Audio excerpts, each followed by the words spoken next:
Hati ya ayah bunda, sekarang ini lagi rame banget tren yang namanya anomali AI. Kalau kita nggak aware, anak kita bisa ngalamin yang namanya brain rot.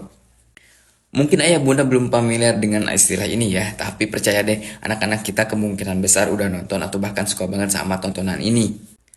Namanya tren anomali AI atau kadang mereka sebut juga anomali.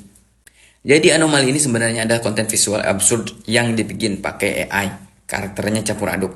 Bayangin aja ada monyet sedih di dalam pisang, sapi bertubuh planet Saturnus, atau gajah yang kaktusan tapi pakai sendal.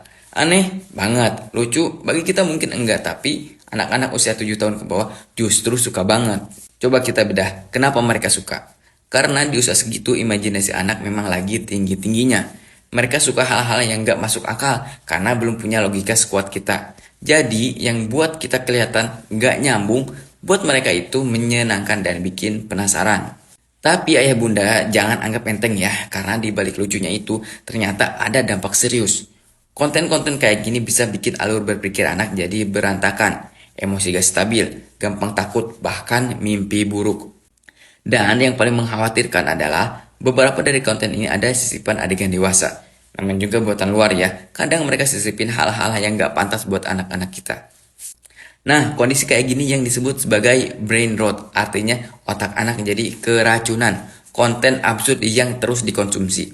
Efeknya jangka panjang, anak jadi sulit fokus, gak bisa bedain mana yang nyata dan imajinasi, dan sulit memahami alur cerita yang sehat. Lalu harus gimana dong kita sebagai orang tua? Jawabannya jangan lepas pengawasan. Gadget bisa datang dari mana aja, bisa dari rumah, sekolah, teman, atau bahkan saudara. Justru di masa imajinasi yang tinggi ini kita harus hadir dan mengarahkan. Coba mulailah kenalkan anak-anak kita ke cerita-cerita yang sehat seperti kisah nabi, sahabat, dan tokoh-tokoh teladan.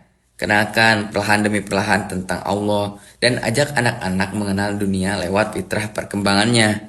Anak-anak butuh bimbingan yang tepat, bukan sekedar tontonan yang heboh, tapi sebenarnya merusak. Buat ayah bunda yang pengen anaknya gak ikut-ikutan tren aneh yang bisa ngacauin pikiran, saya punya checklist stimulasi fitrah perkembangan anak usia dari 0 sampai 14 tahun.